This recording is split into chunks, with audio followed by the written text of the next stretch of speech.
Political science में आज तक कोई भी ना तो कानून, ना तो कोई आपको पॉलिसी, ना कोई डिसीजन बिना कमिटी के आया है और ना ही आपका एग्जाम होने वाला है कमिटी से रिलेटेड क्वेश्चन पूछे बिना।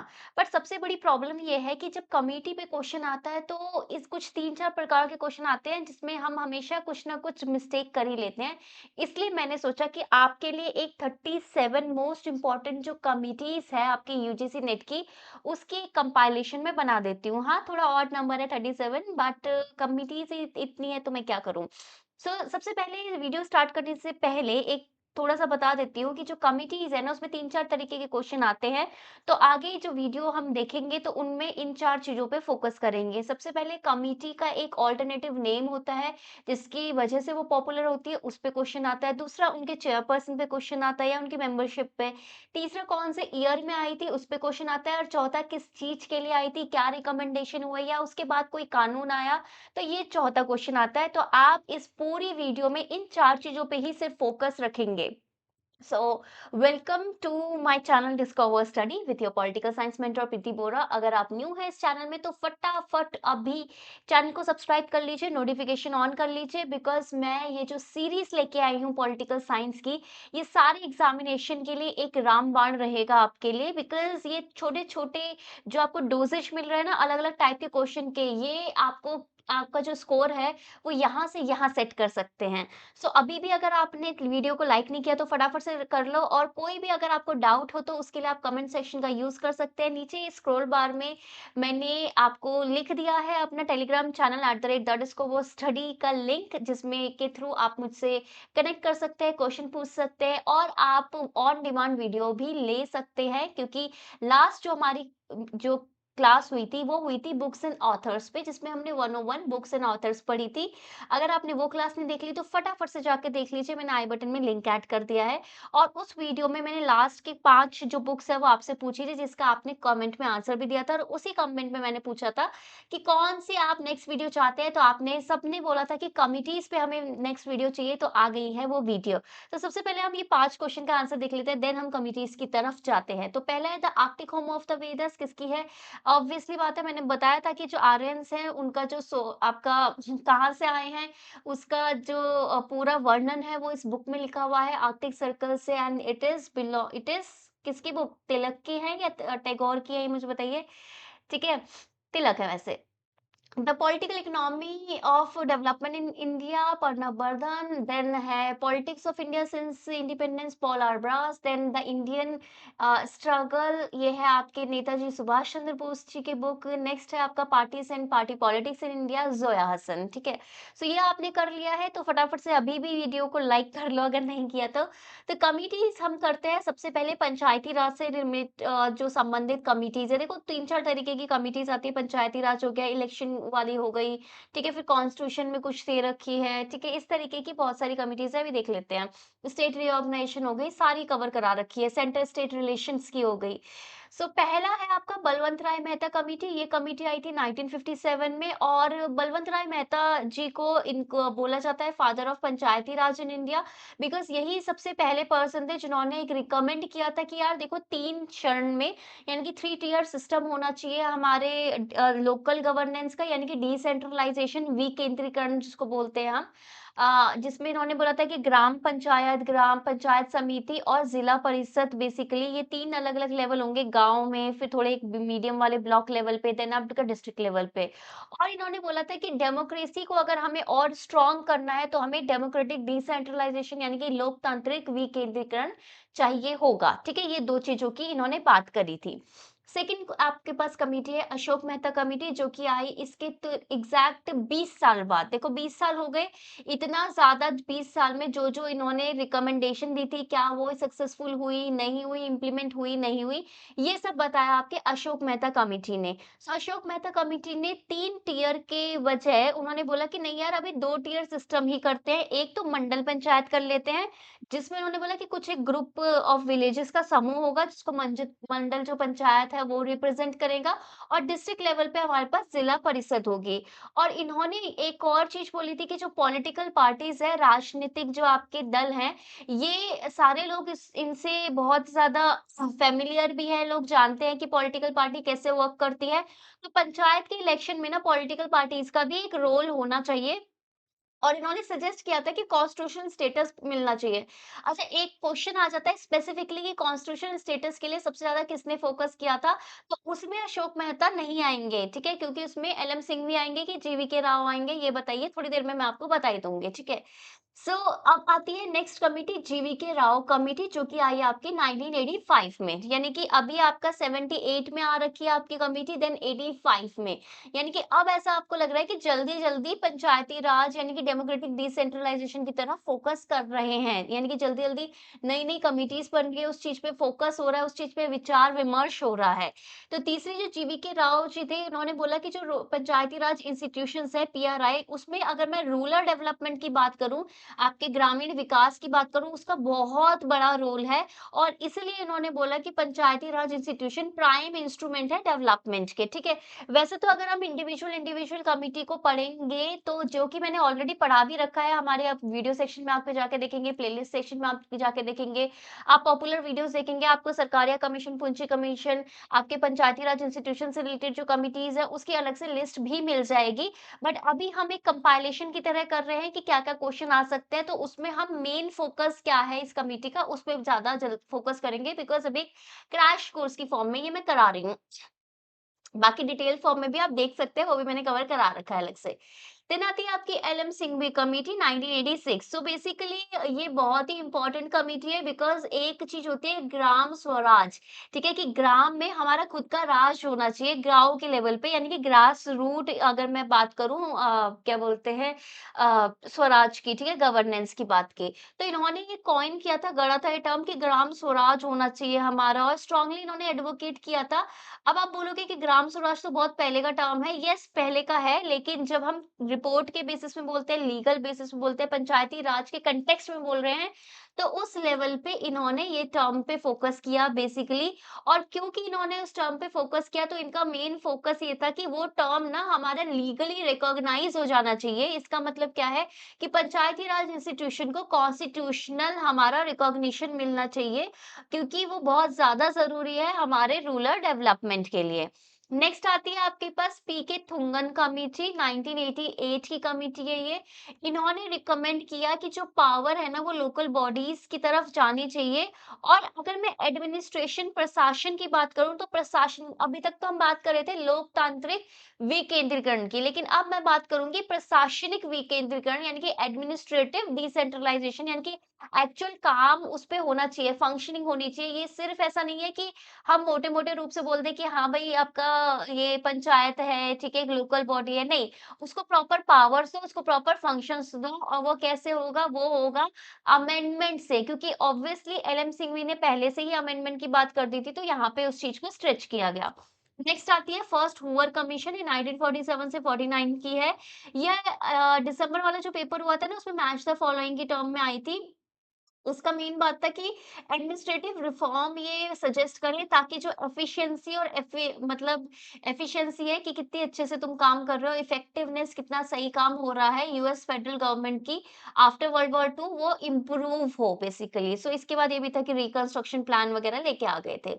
देन स्वर्ण सिंह कमेटी है एक, स्वर्ण सिंह कमेटी से पहले भी एक कमेटी आई थी बट स्वर्ण सिंह कमेटी रिस्पॉन्सिबल थी 1976 में कि आपकी जो फंडामेंटल ड्यूटीज हैं उसको कॉन्स्टिट्यूशन के अंदर एक जगह देने के लिए और आफ्टर स्वर्ण सिंह कमेटी हमारे पास जो 42nd अमेंडमेंट है उससे पार्ट 4A ऐड होता है जिसमें आर्टिकल नंबर 51A ऐड होता है जिसके अंदर 10 ड्यूटीज लिस्ट कर दी जाती है और ये भी इसे अब देखो ये जो स्वर्ण सिंह कमेटी है ना इससे पहले भी अभी इसी लेक्चर सीरीज में मैं बताऊंगी आप एंड तक के रहिएगा कि आपका ना फंडामेंटल ड्यूटीज होनी चाहिए, ठीक है? लेकिन अभी तक एक्शन नहीं हुआ था। जो जब ये स्वर्ण सिंह कमेटी आई, तो उन्होंने बोला कि जो फंडामेंटल ड्यूटीज है ना, वो इमरजेंसी में भी आप अपनाएँगे। ऐसा नहीं कि इमरजेंसी है तो आप फंडामेंटल ड्यूटीज नहीं करेंगे, राइट? ये चीज़ आ गई। देन एक 11वीं फंडामेंटल ड्यूटी ऐड होती है 86th अमेंडमेंट से, जो कि 2002 में, कि भाई हर एक गार्डियन की ड्यूटी है कि अपने बच्चे को स्कूल भेजे। अच्छा, एक और चीज़ मैं बता देती हूँ, फंडामेंटल ड्यूटीज़ की जो क्रोनोलॉजी है वो याद कर लीजिएगा, क्योंकि इस पे क्वेश्चन आता है। फंडामेंटल ड्यूटीज़ और डीपीएसपी अलग-अलग हैं, तो वो आपको पता होना चाहिए क्लियरली कि कौन-सा फंडामेंटल ड्यूटी है और कौन-सा directive principle of state policy है, क्योंकि इस पे भी क्वेश्चन्स आते हैं। नेक्स्ट आता है शाह कमीशन। शाह कमीशन बहुत ही फेमस कमीशन है, 1966 में आई थी ये। और ये बेसिकली ये था कि आपको पता ही है कि पंजाब और हरियाणा आपका बना था अलग-अलग। सेम इनकी जो कैपिटल थी, कॉमन कैपिटल बनती है यूनियन टेरिटरी ऑफ चंडीगढ़। लेकिन ये पंजाब और हरियाणा बना था बेस्ड ऑन अलग-अलग लैंग्वेज, कि हरियाणा में हिंदी एंड पंजाब में पंजाबी बोलते थे। तो ये जो 2 स्टेट हैं, ये बनती हैं अलग-अलग, पहले सिर्फ पंजाब था, फिर देन हरियाणा भी। तो आपका किस कमिटी की रिकमेंडेशन में बनती है? तो कमिटी का नाम है शाह कमीशन, राइट? नेक्स्ट है 9th, आपका यूएस की एक सीनेट इंटेलिजेंस कमिटी रिपोर्ट है 2016 की। तो ये किससे संबंधित है? ये आपसे क्वेश्चन पूछा गया था। सो ये बेसिकली एक ना कमिटी बनी थी जो ये इन्वेस्टिगेट कर रही थी कि क्या जो यूएस में जो इलेक्शन हुए हैं, उसमें क्या कोई बाहरी प्रभाव है, यानी कि फॉरेन किसी कंट्री का इंटेलिजेंस का क्या इंटरफेरेंस है कि नहीं। प्राइमरली ये फोकस कर रहे थे रशियन एक्टिविटीज पे। सो इससे रिलेटेड है ये पर्टिकुलर कमिटी, ये ध्यान रखिएगा। अब मैं बात करती हूँ कि सितंबर वाला जो हमारा पिछले साल एग्जाम हुआ था, उसमें कौन कौन सी कमिटी आई थी। तो सबसे पहले सेंट्रल स्टेट रिलेशन से रिलेटेड कमिटीज हम इसमें देख लेते हैं। साथ ही साथ मैं आई बटन में डाल दूंगी सरकारिया कमीशन और पुंछी कमीशन की रिकमेंडेशन, मैंने अलग अलग से करा रखी है। 7-8 मिनट की ही वीडियो है अलग अलग, और उसको अच्छे से देख लीजिएगा, मैं आई बटन में ऐड कर दूंगी, ठीक है। सो बेसिकली सबसे पहले है कि आपकी सरकारिया कमीशन, जो कि आपसे क्वेश्चन पूछा जाता है कि यार ये जो सरकारिया कमीशन है कब आई थी, तो 83 से 88 पे सेंट्रल स्टेट के बीच में रिलेशन सही हो उस चीज के लिए थी ये। बेसिकली इश्यूज रिजॉल्व करके आपका रिकमेंडेशन देने के लिए कि कैसे इंप्रूव करे जाए। सो मोस्ट इन्होंने कॉम्प्रिहेंसिव स्टडी की सेंट्रल स्टेट रिलेशन की, और इन्होंने रिकमेंड किया कि देखो, आप हमारा इंडिया किस पे रहता है, फेडरल आप एक कंट्री है, फेडरलिज्म यहाँ पे फॉलो होता है, संघवाद। एंड जिसकी वजह से आपकी जो पावर है ना, वो सेंटर स्टेट या फिर और भी लोकल लेवल पे क्या है, डिवाइड होके आपका आई है। तो जो स्टेट्स है ना, उनको ग्रेटर ऑटोनॉमी, ग्रेटर फ्रीडम मिलना चाहिए। फर्दर आपका आर्टिकल 356 को ऐसे यूज नहीं करा जाना चाहिए कि भाई हाँ बार बार प्रेसिडेंट रूल लगा दिया अगर आपने सेंटर की नहीं मानी, नहीं। ये आपका मैटर ऑफ लास्ट रिसोर्ट होना चाहिए, ये रेयर केसेस में यूज होना चाहिए, एज अ टूल यूज नहीं होना चाहिए, ठीक है, फॉर द बेटरमेंट यूज होना चाहिए। और इन्होंने एक और चीज बोली कि अगर आपके सेंटर स्टेट के बीच में कुछ भी आपका इश्यू है, कुछ भी प्रॉब्लम है, वाद-विवाद है, डिस्प्यूट है, और स्टेट के बीच में अगर आपका है, जैसे कि पानी को लेके होता है, मिनरल्स को लेके होता है, बहुत सारी चीज़ों को लेके होता है, तो वो उसके लिए आप एक इंटर स्टेट काउंसिल आप बना लीजिए, और ये आप मुझे बताएँगे कमेंट सेक्शन में कि कौन से आर्टिकल के अंदर इंटर स्टेट काउंसिल बन के आ जाती है। नेक्स्ट है आपकी 11th पुंछी कमीशन, जो कि 2007 से 2010 में आई। सो जब ये कमीशन आई, तब आपको पता ही होगा कि तब आपके सेंटर स्टेट के बीच में रिलेशन की मैं बात करूं, या फिर डेमोक्रेसी की मैं बात करूं, या फिर मैं फेडरलिज्म की बात करूं, तो हर चीज में बहुत ग्रोथ हो चुकी थी ऑलरेडी। इश्यूज अब आपके नए आ चुके थे, नए चैलेंजेस भी आ चुके थे फेडरलिज्म को लिबरलाइजेशन के बाद, एलपीजी पॉलिसीज के बाद, एक कोलिशन इरा के बाद आपकी नई गवर्नमेंट आ रही थी। तो इन्होंने बोला कि देखो, अगर सेंटर को इंटरवीन करना है ना स्टेट मैटर में, तो उसपे प्रॉपर गाइडलाइंस होनी चाहिए, प्रॉपर आपका कॉन्स्टिट्यूशन यूज़ होना चाहिए। और जस्ट इन केस अगर आप प्रेसिडेंट रूल या फिर कोई भी इमरजेंसी प्रोविजंस आप लगा रहे हो, तो उसमें क्या होना चाहिए, जुडिशियल रिव्यू प्रॉपर होना चाहिए, आपको रीज़न देना चाहिए, सो दैट हम ये देखें कि को कानून की अवहेलना यानी कि ब्रीच ऑफ लॉ नहीं हो, ठीक है? पूरा लीगल प्रोसीजर से सब चीज़ हो, गवर्नेंस बनी रहे, एडमिनिस्ट्रेशन अच्छा रहे, ठीक है? सो इन्होंने बोला कि देखो, आर्टिकल 355 और 356 में आपके चेंजेस होने चाहिए थोड़े-थोड़े। और इन्होंने बोला कि जो गवर्नर्स हैं उनका रोल के बारे में बात की कि उनका फिक्स टेन्योर होना चाहिए, वो ऐसा नहीं कि कभी भी निकाल दिया, सो दैट एक स्टेबिलिटी बनी रहे। और उनकी जो गवर्नर की जो डिस्क्रिशनरी पावर है ना, उस पे भी अगर आपका रिस्ट्रेंट लगा दिया, रिस्ट्रेंट कैसे, कि प्रॉपर जुडिशियल रिव्यू वगैरह होना चाहिए, ऐसे नहीं कि कुछ भी कर लेंगे, ठीक है? नेक्स्ट आता है आपकी 12th भोर कमीशन, 1943 जनवरी से 1946 की है ये, बिफोर इंडिपेंडेंस है। सर जोसेफ विलियम भोर इसके मतलब चेयरपर्सन थे, दैट्स व्हाई इनका नाम ये है। और ये किस लिए थी? ये थी कि हमारी इंडिया में हेल्थ सर्विसेज कैसे जा रही है और उससे रिलेटेड हम क्या-क्या इम्प्रूवमेंट कर सकते हैं, उससे रिलेटेड ये कमिटी थी, बट आपके एग्ज़ाम में आ चुकी है ये। नेक्स्ट है आपके पास राज्य मरनार कमेटी, इसके अलावा अनंतपुर साहिब रेज़ोल्यूशन भी है इसके अलावा, ये ध्यान रखना। और ना राजमन्नार कमेटी जो है वो 1969 में आई थी और इसका तमिलनाडु गवर्नमेंट ने बनाई थी, सेंट्रल स्टेट रिलेशंस के लिए ही थी ये, कॉन्स्टिट्यूशन में जो प्रावधान थे उसको रिव्यू करे और बेसिकली इसका इसने मेन जो रिकमेंडेशंस दी वो ये थी कि सेंटर की पावर थोड़ी कम हो, स्टेट की पावर थोड़ा बढ़े, ठीक है ना? इस तरीके से। नेक्स्ट आती है आपकी स्टेट आपका रीऑर्गेनाइजेशन जो हुआ है, उससे रिलेटेड भी पहले बहुत सारी कमिटीज़ आई हैं। जैसे कि पहला 14 नंबर पे है आपकी धर कमिटी जो कि 1948 में आफ्टर इंडिपेंडेंस आई और इन्होंने ये एनालाइज़ करने की कोशिश की कि किस बेसिस पे हमारा स्टेट बननी चाहिए। क्या वो लैंग्वेज बेसिस पे बननी चाहिए? तो इन्होंने बोला कि लैंग्वेज बेसिस पे स्टेट नहीं बननी चाहिए बिकॉज़ वो लैंग्वेज के बेसिस में लोगों को बाँट देंगी और इन्होंने बोला कि देखो एडमिनिस्ट्रेटिव कन्वीनियंस ज़्यादा बेटर है कि देखो अगर आपको प्रशासन चलाना में सहूलियत होनी चाहिए, इस बेसिस पे बननी चाहिए रादर देन लैंग्वेज के बेसिस पे। और इन्होंने ना जो रीऑर्गनाइजेशन है वो लैंग्वेज के बेसिस में उसको पोस्टपोन कर दिया, ठीक है अभी। फिर उसके बाद है नेक्स्ट 15th नंबर पे मेनन कमीशन 1957 की है। इन्होंने इश्यू रिज़ॉल्व किया कि देखो आप सभी को पता है कि आपका जो आंध्र प्रदेश हमारा स्टेट है, वो कैसे आया था? पोटी श्रीरामुलु बेसिकली एक कांग्रेस के पार्टी से बिलॉन्ग करते थे। उन्होंने बेसिकली क्या करा उन्होंने वो नहीं होता हंगर स्ट्राइक करी थी कि जब तक हमारा मद्रास से आंध्रा तेलुगु लैंग्वेज के बेसिस पे एक अलग से स्टेट नहीं बनेगा, मैं ये हंगर स्ट्राइक नहीं छोड़ूँगा। एंड कितने दिनों बाद उनकी मृत्यु हो जाती है एंड उसके बाद बहुत ही आपका पब्लिक ऑर्डर खराब हो जाता है दैट्स व्हाई आंध्र प्रदेश पहली हमारी लैंग्वेज बेसिस पे जो स्टेट बनती है उसका प्रॉपर पूरा रीऑर्गेनाइजेशन के लिए एक कमिटी आई थी जिसको हम बोलते हैं मेनन कमीशन। अच्छा, आंध्र प्रदेश से जो तेलंगाना बना है वो किस कमिटी के बेसिस पे बना है पता है आपको? 2014 में बना है ना।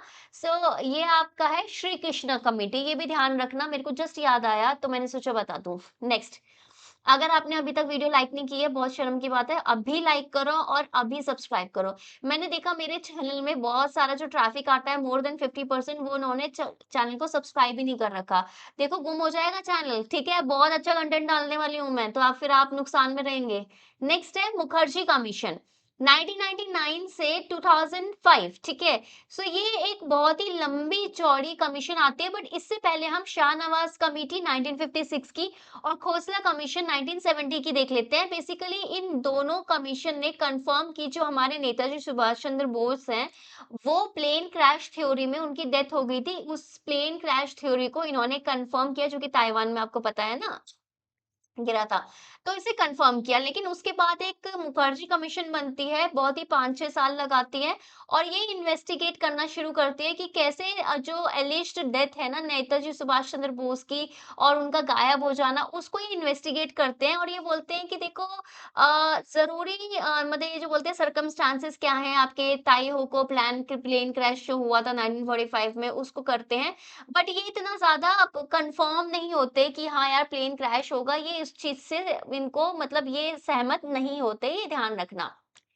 अब मैं कुछ कंपनी के ये आपको कुछ कमिटीज़ बता देती हूँ जो कि हमारे इंडियन कॉन्स्टिट्यूशन से, हमारी गवर्नेंस से रिलेटेड है। जैसे कि एस्टीमेट कमिटी के बारे में आपसे पूछा जाता है कि अरे कैसी कमिटी है? बेसिकली ये ऐसी कमिटी है कि ये आपको बताती है कि हमारा जो प्रशासन है उसमें मतलब एफिशिएंसी कैसे हो, इकोनॉमिक वे से चीज़ें कैसे हो, किस तरीके से डिसीजन लिए जाएँ और ये अगर मैं बोलूँगी ना तो बहुत ही बड़ी कमेटी है। इसमें 30 लोग हैं और सारे लोग ना लोकसभा से हैं, राज्यसभा से नहीं हैं।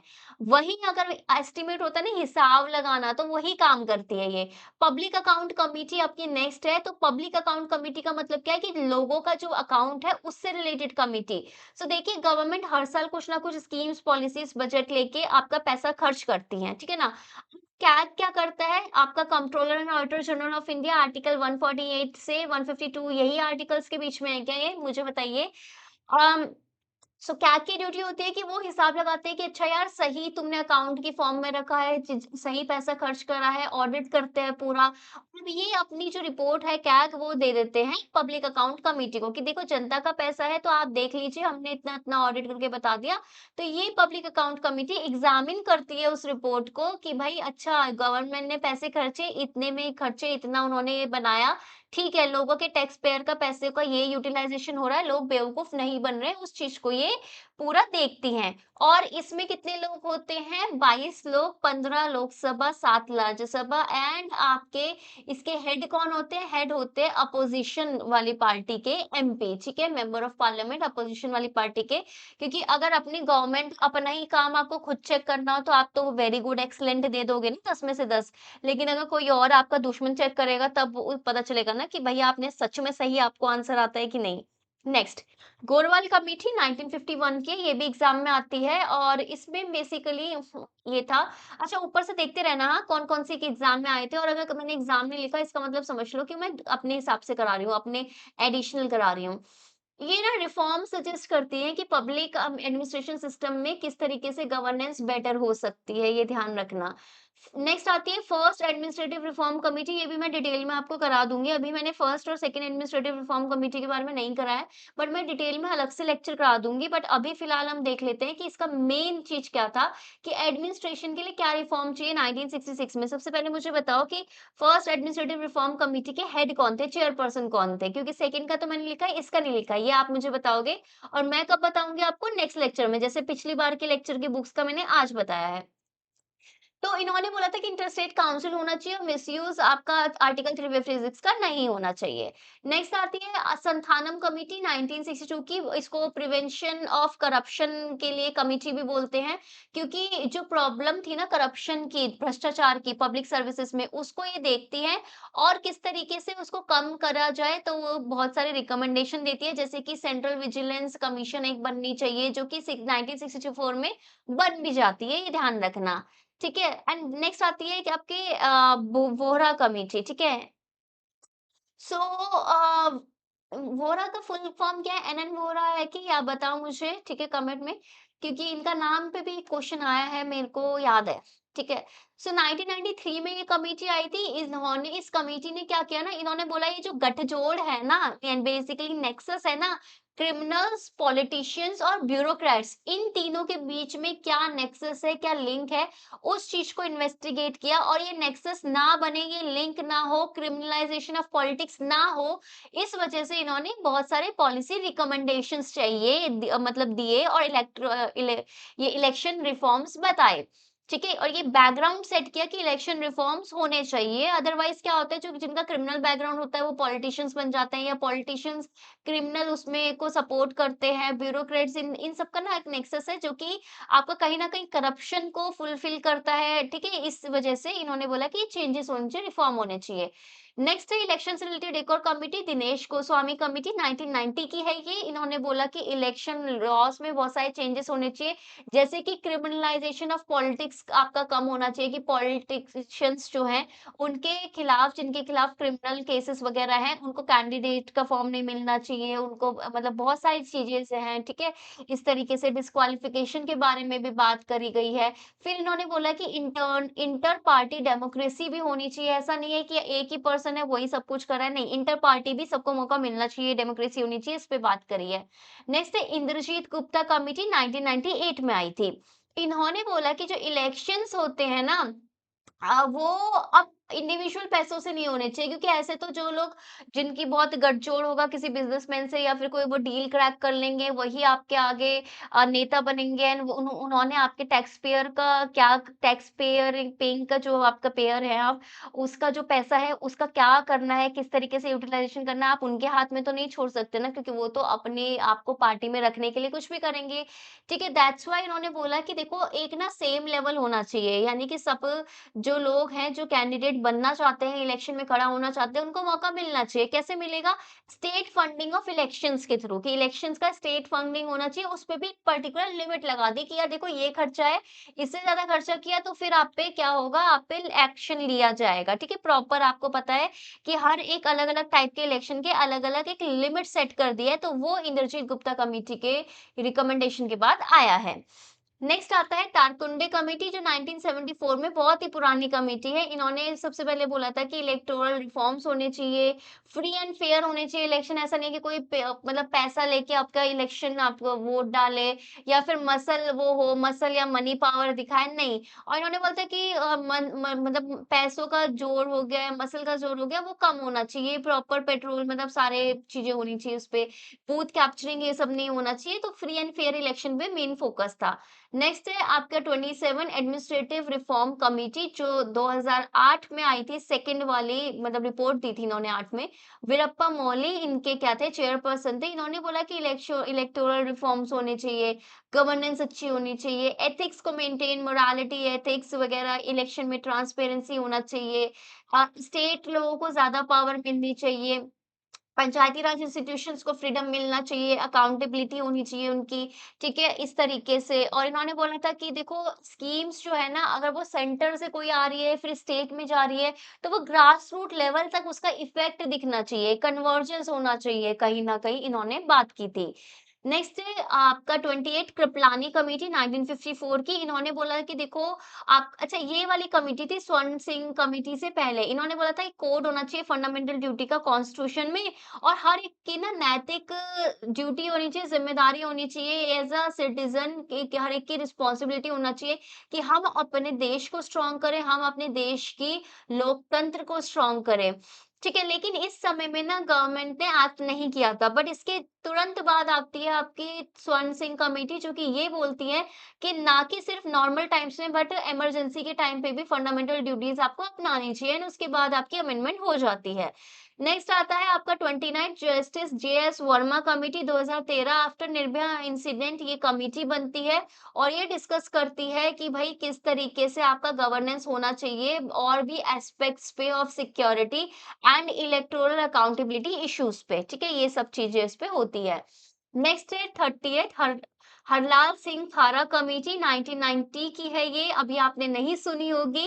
इसमें ये था कि जो पंचायती राज से रिलेटेड जितने भी एडमिनिस्ट्रेटिव आपके प्रशासनिक जो प्रावधान है वो होने चाहिए, रेगुलर पंचायती राज में इलेक्शन होने चाहिए, कैपेसिटी बिल्डिंग के लिए बहुत सारी चीजें होनी चाहिए, क्योंकि हो सकता है ना कि गांव के लेवल पे इलेक्शन या फिर पॉलिसीज या फिर बहुत सारे एक्ट उनको नहीं समझ में आए, तो वो कैसे आप करवाओगे, उससे रिलेटेड इसमें चीजें हैं। नेक्स्ट है कि national commission to review the working of the constitution, ठीक है? सो बेसिकली आपको पता है कि कॉन्स्टिट्यूशन को बार बार रिव्यू किया जाता है, लॉ आपकी कमीशन की रिपोर्ट आती है, तो एक नेशनल कमीशन बनाई कि जो वर्किंग हमारा कॉन्स्टिट्यूशन वर्क कर रहा है, जो इतने सालों से वर्क कर रहा है, तो क्या हमें उसे रिव्यू करने की जरूरत है? तो 2000 से 2002 में इसे रिव्यू किया गया। इसके चेयरपर्सन थे जस्टिस एम.एन. वेंकटचलिया जी, और इन्होंने बोला कि देखो कोऑपरेटिव फेडरलिज्म होना चाहिए। पहले तो ऐसा होता था कि स्ट्रॉन्ग सेंटर चाहिए, क्योंकि स्टेट अभी रीऑर्गेनाइज हो रही थी, बन रही थी, अब स्टेबिलिटी आ गई है, तब इतनी डेमोक्रेसी अब आ गई है ग्रास रूट लेवल तक। तो अब क्या होना चाहिए, अब सेंटर और स्टेट में कोऑर्डिनेशन दिखना चाहिए, पर्टिकुलरली कानूनों में, पर्टिकुलरली पब्लिक ऑर्डर में, पर्टिकुलरली आपका इकोनॉमिक डेवलपमेंट में, ठीक है? ये सारा इस कमिटी ने बोला है। नेक्स्ट आती है 32 कमिटी ऑन पब्लिक अंडरटेकिंग। ये बात क्या करती है कि जो पब्लिक सेक्टर अंडरटेकिंग्स है, पीएसयूज हैं, उनके अकाउंट्स, उनकी रिपोर्ट, जो कि गवर्नमेंट की कमिटीज है, मतलब कंपनीज वगैरह है, गवर्नमेंट एम्प्लॉइज वगैरह किस तरीके से इसमें है, सारी चीजें ये उसको ऑडिट करती है, ठीक है? पार्लियामेंट के अंदर है ये सारी कमिटीज तीनों। ती दूसरी है आपके पास committee on subordinate legislation. Subordinate legislation का मतलब क्या होता है कि देखो कोई भी लेजिस्लेशन है, चाहे वो कानून हो, चाहे वो प्रिंसिपल हो, चाहे आपका रेगुलेशन हो, बाय लॉ हो, जो भी हो, उसको देखना है कि यार वो कैसा सही है, गलत है, उसमें क्या चेंजेस हो सकते हैं, क्या उसका प्रोज है, क्या उसके कॉन्स हैं, जो भी कोई एग्जीक्यूटिव लेके आता है, ठीक है? एक लिमिटेड लीगल मतलब लिमिट में या फिर लीगल टाइम लिमिट में भी देखते हैं इसको कि किस तरीके से ये हो रहा है। देन है कमिटी ऑन गवर्नमेंट अश्योरेंस, ठीक है? ये बात करती है कि गवर्नमेंट ने क्या आपको अश्योरेंस दी है, क्या आपसे वादे किए हैं, क्या आपको लिख के दिया है चीजें। कोई भी मिनिस्टर ने बोल दिया कि हाउस ऑफ फ्लोर मतलब पार्लियामेंट हाउस के जो फ्लोर में कि भाई मैं तो ये करूंगा, तो फिर ये चेक करती है कि हाँ भाई तुमने किया है, नहीं किया तो हमें बताओ, ऐसे झूठे वादे क्यों कर रहे हो? हम आप हमारे प्रतिनिधित्व हो तो करो ना फिर ढंग से प्रतिनिधित्व। तो ये इस कमिटी ये की ड्यूटी है इसे चेक करना। नेक्स्ट आती है आपके पास स्टेट रीऑर्गेनाइजेशन का ही है जेवीपी कमेटी 1949 में। तो जब धर कमीशन बनी थी ना, तो लोग सहमत नहीं थे कि यार नहीं नहीं यार लैंग्वेज के बेसिस पे होना चाहिए। तो JVP Jawaharlal Nehru for J, Vallabhbhai Patel for V and Pattabhi Sitaramayya for P, इन तीनों ने मिलके एक कमेटी बनाई ये रिव्यू करने के लिए कि देखो लैंग्वेज के बेसिस में हम स्टेट्स बना सकते हैं कि नहीं। और धर कमीशन की तरह इन्होंने भी वो आइडिया को क्या कर दिया, रिजेक्ट। ठीक है, ये रिजेक्ट हो जाता है, बट क्योंकि इससे राष्ट्रीय एकता पे थोड़ी दरार आ सकती थी, दैट्स व्हाई, राइट। बट उसके पास आपको पता है कि मैंने आपको बताया आंध्र का जो सीन है, मैंने बताया मेनन कमीशन वाला बात करी मैंने। बट उससे पहले आ जाती है फजल अली कमीशन, जिसको आप बोलते हो स्टेट रीऑर्गेनाइजेशन कमिटी भी आप बोलते हो। ठीक है, committee for the reorganisation of states भी बोलते हो। 1953 से 1955 में आई थी और इसी कमेटी के रिकमेंडेशंस के बाद आता है आपका स्टेट रीऑर्गेनाइजेशन एक्ट 1956। सो ये मोस्ट इंपॉर्टेंट कमेटी है बिकॉज ये पहली बार बोलती है कि नहीं भाई लैंग्वेज के बेसिस पे आप स्टेट्स बना लो। और इन्होंने बोला लेकिन सिर्फ लैंग्वेज के बेसिस में मत बनाओ, लैंग्वेज के साथ एडमिनिस्ट्रेशन, प्रशासन, इकोनॉमिक कंडीशन, आर्थिक जो आपकी हालत है, सिचुएशन है, और कल्चरल सांस्कृतिक जो फैक्टर्स हैं उनको भी आप ध्यान में रखो। ठीक है, उसके बाद स्टेट रीऑर्गेनाइजेशन एक्ट आ जाता है। एंड आज की लास्ट कमिटी है committee number 37 which is Kalelkar commission 1953 की। सो बेसिकली डायरेक्टली अगर मैं बात करूं, though not directly on state reorganisation पे नहीं है, बट ये बेसिकली बैकवर्ड कमीशन, ठीक है, कमिटी ऑन बैकवर्ड क्लासेस भी बोलते हैं। ठीक है, बैकवर्ड क्लासेस कमीशन भी बोलते हैं इसका दूसरा नाम। पहली ऐसी कमीशन थी जो बात करती थी कि बैकवर्ड क्लासेस के क्या राइट्स होंगे, क्या रिस्पॉन्सिबिलिटीज होंगी, क्या कुछ अलग से उनको कोई मतलब प्रावधान मिलेगा या नहीं मिलेगा, उस पे बात करती है। स्टेट रिकॉग्निशन पे नहीं है, बट अगर हम बात करें हर एक स्टेट में जो सोशल और इकोनॉमिक बैकवर्डनेस है ना, उसको ये टारगेट जरूर करती है। ठीक है, इसके अलावा और भी कमीशन है जैसे मंडल कमीशन। अब मुझे याद आ रहा है अब मंडल कमीशन की, मैंने मंडल कमीशन डालना भूल गई हूँ। ठीक है, आनंदपुर साहिब रेज़ोल्यूशन में डालना भूल गई हूँ, ये मुझे अभी याद आ रहा है। ये 2 कमीशन आप मुझे बताइए, आनंदपुर साहिब का जो रेज़ोल्यूशन है वो किसके लिए है और मंडल कमीशन किसके लिए है, ये आप मुझे बताइए। मैं नेक्स्ट क्लास में जैसे कि यहाँ पे हमने कराया था, वैसा आपको कराती हूँ। और अभी आपको क्या करना है, अभी आपको करना है इस चैनल को सब्सक्राइब, नोटिफ़िकेशन ऑन कर लेनी है। वीडियो को ज़्यादा से ज़्यादा आप शेयर कीजिए, जितना ज़्यादा शेयर करेंगे उतनी जल्दी आपको पास वीडियो आएगी। बिकॉज़ मुझे खुशी होगी कि मेरी मेहनत आपको अच्छी लग रही है, तो मैं अपनी मेहनत आपके पास ज़्यादा पहुँचा पाऊँ, ठीक है?